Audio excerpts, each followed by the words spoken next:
atraen de una forma especial. Lugares que una vez visitados dejan por ahí dentro un rescoldo en el inconsciente que nos incita a volver.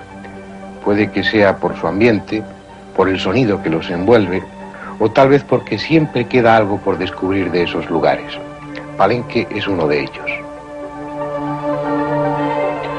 Allí, entre las viejas piedras cercadas por la selva, la luz es otra y es otro el aroma. No resulta difícil sentir la misma emoción que hace 1500 años sentían los sacerdotes astrónomos cuando cada atardecer contemplaban desde lo alto de la torre cómo el sol era devorado por el monstruo de la tierra.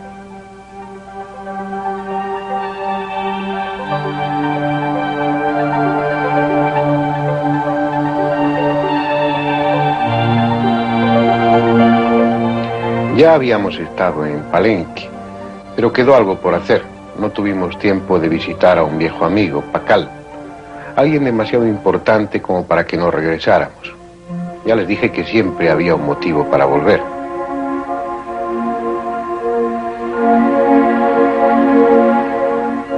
Tal vez sea esta la construcción más importante de Palenque, una pirámide de gradas llamada el Templo de las Inscripciones. Es un nombre adecuado, porque a los dos lados de la entrada central de la segunda sala del templo, en la pared del fondo, hay 620 inscripciones o glifos que están esculpidos en la piedra. Únicamente en Copán existen unas inscripciones agrupadas más extensas.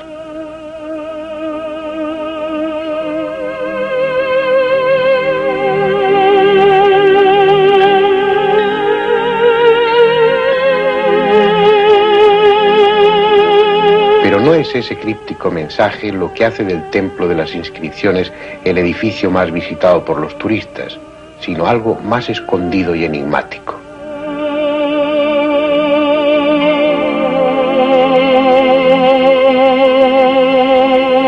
Un día del año 1949, Alberto Ruz, director entonces de las excavaciones en este yacimiento arqueológico, descubrió aquí, en el suelo del vestíbulo, que una de las losas tenía 12 manchas circulares dispuestas simétricamente. Dedujo que podía tratarse de tacos de piedra que tapaban orificios practicados en la losa. Y así era, lo que llevaba a otra deducción. Probablemente esos agujeros habían servido para pasar por ellos sogas con las que levantar la losa. Y eso era tanto como decir que bajo esa losa había otra sala o un pasadizo descendente. Los tacos de piedra fueron retirados con cuidado y la losa levantada. Y allí, confirmando las esperanzas del arqueólogo, unos escalones señalaban un camino hacia la profundidad de la pirámide. La escalera estaba tapada por escombro y Alberto Ruz no terminó de despejarla hasta un par de años después. Cada escalón que iba quedando al descubierto significaba un paso más en dirección al hallazgo de algo que cada vez se intuía más importante. Por fin, en mayo de 1952, pudieron caminar por un corto corredor que terminaba en un muro de piedra. Despejado ese obstáculo, penetraron en una cámara que a la luz de las linternas mostró un aspecto bien distinto al que ahora tiene. Del techo colgaban estalactitas producidas por siglos de filtraciones y en el suelo yacían 6 esqueletos teñidos de color rojo, los restos de 6 adolescentes sacrificados, 5 varones y una hembra, que por su deformación craneana y las incrustaciones en los dientes habían pertenecido a la nobleza maya. ¿Por qué ese sacrificio? Tal vez la respuesta estaba tras una losa vertical de forma triangular que había en una pared al fondo de la cámara. Era preciso apartarla, y el 15 de junio de 1952, Alberto Ruz consiguió desplazarla y entrar en otra cámara, y al mismo tiempo en la historia de la arqueología. Se trataba de una sala rectangular de unos 9 metros de larga por 4 de ancha, con el techo terminado en bóveda a casi 7 metros de altura. 9 personajes pintados sobre el estuco de la pared montaban guardia desde hacía 1300 años, protegiendo el sueño de alguien que descansaba bajo una losa labrada de 5 toneladas. Una tumba. Hasta ese momento los arqueólogos habían afirmado rotundamente que, a diferencia de las egipcias, las pirámides mexicanas no tenían dentro tumbas. Se habían equivocado. El templo de las inscripciones de Palenque sí tenía una tumba. Y la pesada losa que la cubría parecía ofrecer en sus bajorrelieves un retrato del personaje que estaba debajo. Un hombre en insólita postura, rodeado de extraños y abigarrados símbolos. Un hombre que, curiosamente, daba la impresión de estar pilotando una pequeña nave, un vehículo que recuerda a los cohetes espaciales. Parece una idea absurda, y tal vez lo sea, pero son varios los detalles que contribuyen a esa impresión, además de su postura. Las manos parecen estar manejando delicadamente unos controles. La cabeza descansa en un soporte, como corresponde a alguien que ha de sufrir grandes aceleraciones. Las piernas y los pies tienen una actitud dinámica, como si participaran en el control de la nave. El rostro está decididamente orientado a lo que sería la proa del vehículo, con la mirada atenta. Incluso junto a su nariz hay algo que recuerda a un micrófono o un aparato para respirar. Delante del hombre no faltan lo que parecen piezas mecánicas idealizadas y tubos articulados. Incluso la proa misma de la supuesta nave está rematada por el quetzal, el ave solar, símbolo de lo cósmico. Además, tras el hipotético astronauta, formando parte de su asiento, un mascarón que algunos identifican con el mascarón solar, es decir, energía, fuerza, que por si fuera poco, parece dejar escapar un chorro de llamas como correspondería a un cohete.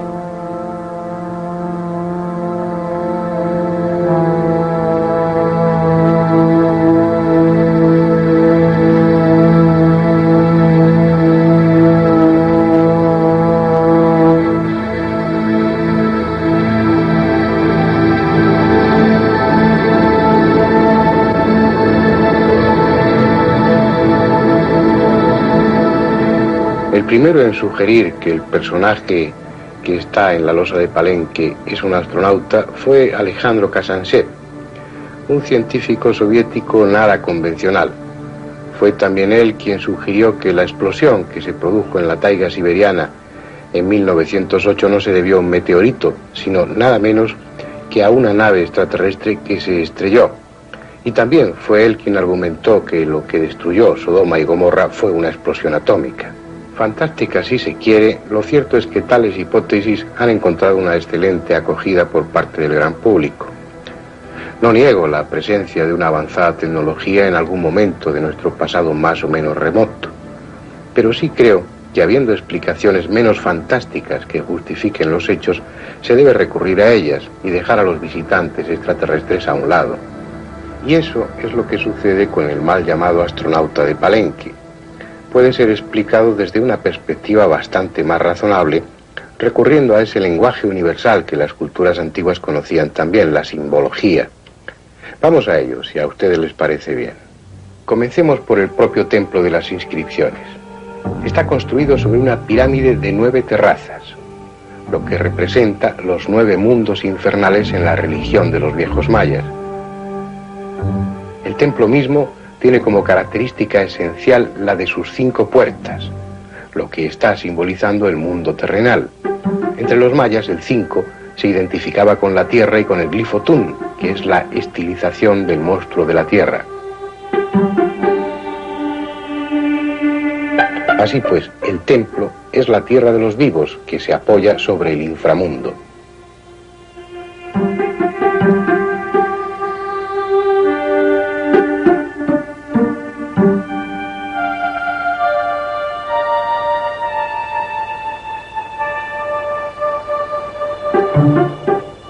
La crestería del templo, el peine, como se la llama en muchos textos y que aquí ya ha desaparecido, representa los cielos superiores. De esta manera, pirámide, templo y crestería no serían sino una representación del árbol de la vida según la concepción maya. La copa, que equivale a la crestería, estaría representando los cielos superiores. El tronco, que en este caso es el templo, sería el mundo terrenal de los vivos, y las raíces, representadas aquí por las 9 terrazas de la pirámide, serían el mundo infernal. El árbol está en función del camino que recorre el sol por el día en la bóveda celeste y el que recorre por la noche, tras ser tragado por el monstruo de la tierra en el horizonte. Muerte, descenso a los mundos inferiores y renacimiento para ascender a las regiones celestes. El mismo principio que está presente en cualquier otra religión, asociado, claro está, al sol, que muere cada atardecer para renacer cada madrugada. Pero sigamos con la interpretación simbólica. En la tumba había también algo llamativo. Estaba pintada de rojo. ¿Por qué? Porque los mayas identificaban al este, al lugar del nacimiento del sol, con el color rojo. La tumba no es un lugar de muerte, sino de espera hasta el momento de nacer a la vida espiritual y ascender a las regiones superiores como hace el sol. Ese nacer después de morir está expresado en la losa. Pakal, que tal es el nombre del rey enterrado, al menos según las inscripciones, está sentado, apoyado o surge de una figura que no es el mascarón del sol, sino el monstruo de la tierra que devora al sol cada atardecer.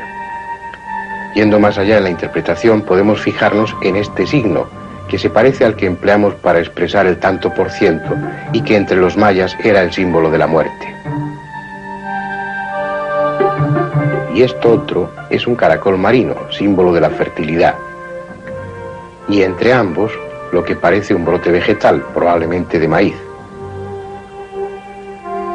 En ese compendio de simbología que es la losa de Palenque, la tierra desempeña la misma función que en cualquier otra cosmogonía: acoger la muerte y generar la vida. En la muerte está la semilla de la vida, y en el hombre esa semilla que ha de fructificar es el espíritu, el alma, que después de permanecer dentro de la tierra nace a una nueva vida, igual que cualquier planta. Para los mayas, la planta que mejor se ajustaba a ese ciclo de muerte, tierra, nacimiento es el maíz, su principal alimento.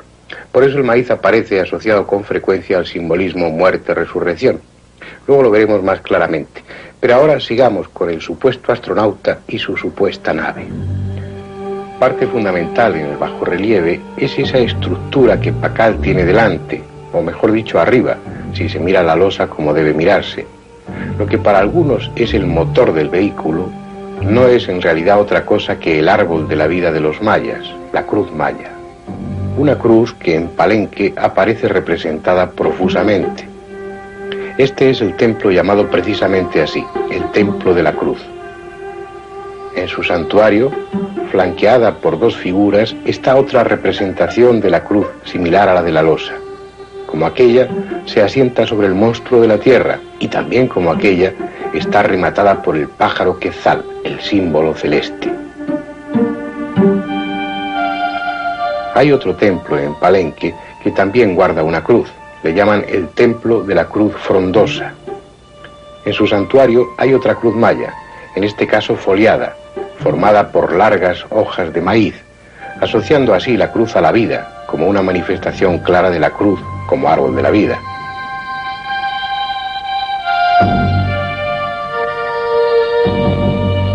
Y no deja de ser sorprendente que la cruz signifique lo mismo en todas las religiones y viejas culturas: muerte y resurrección.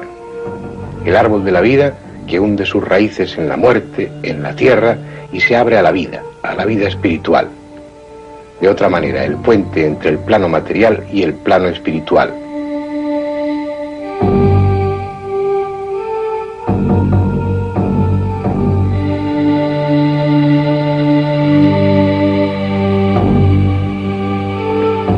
Los 4 brazos iguales es un símbolo solar, el equivalente a los 4 puntos cardinales definidos por el sol. Con el brazo inferior más largo, el árbol de la vida, y el hombre mismo, sustentándose en lo material y proyectándose hacia lo espiritual.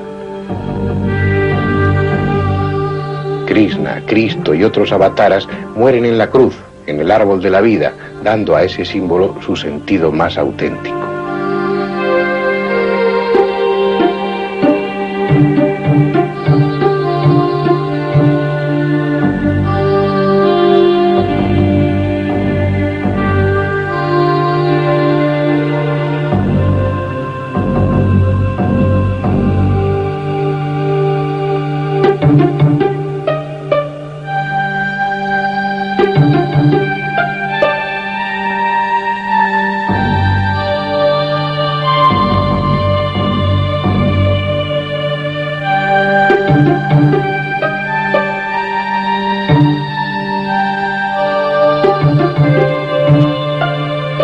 Así pues, la losa de Palenque está escrita con el más universal de los lenguajes, el simbolismo, y con un contenido trascendente, puesto que se trata de una tumba. No es un astronauta, es un hombre con ansia de eternidad, un viajero con un destino más allá de las estrellas. A pesar de todo, esa tumba conserva más de un misterio.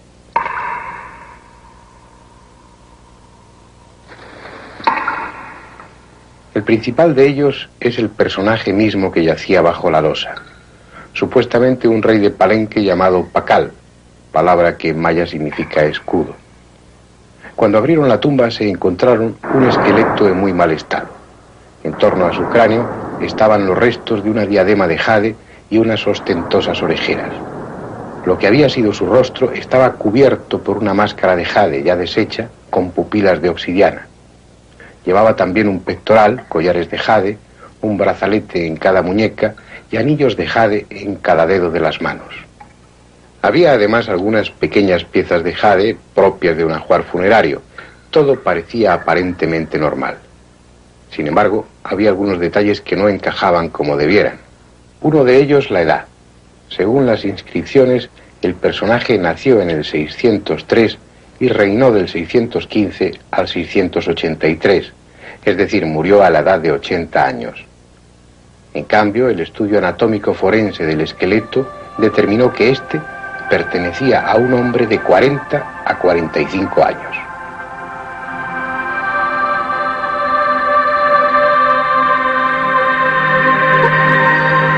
Y además un hombre singular, porque medía 1,73 m de estatura, unos 20 centímetros más de lo que medían los mayas de entonces.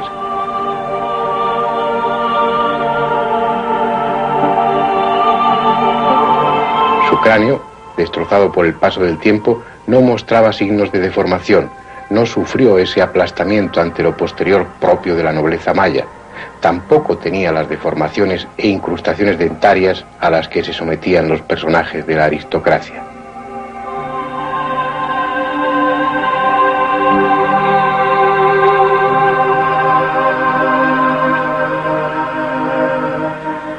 En resumen, la tumba contenía los restos de un hombre que no encajaba ni anatómicamente, ni socialmente, ni cronológicamente con quien según las inscripciones debiera estar enterrado allí. Probablemente ni siquiera era maya. Por el contrario, los 6 esqueletos que se encontraron en la antecámara pertenecían de formación craneana e incrustaciones dentarias incluidas a 6 adolescentes de la nobleza maya, dándose la circunstancia además de que esos esqueletos estaban mejor conservados que el de la tumba, como si éste hubiera muerto antes y llevara más tiempo enterrado.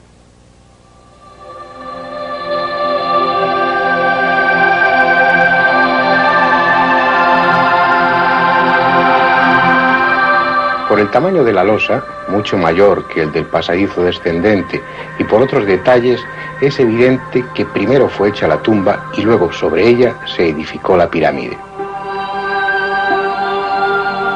No sería extraño que se tratase de los restos de un personaje enterrado mucho tiempo atrás, al que se rindió tributo tiempo después de estar muerto.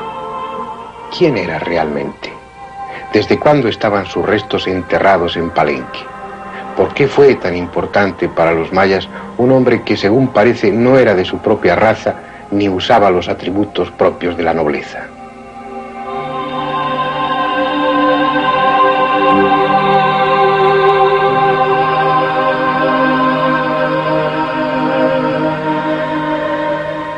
No lo sé, y creo que nadie tendrá ya la respuesta. Tal vez uno de esos míticos dioses maestros del pasado, venidos nadie sabe de dónde, quizá de las estrellas, como aseguran algunos. ¿Quién sabe?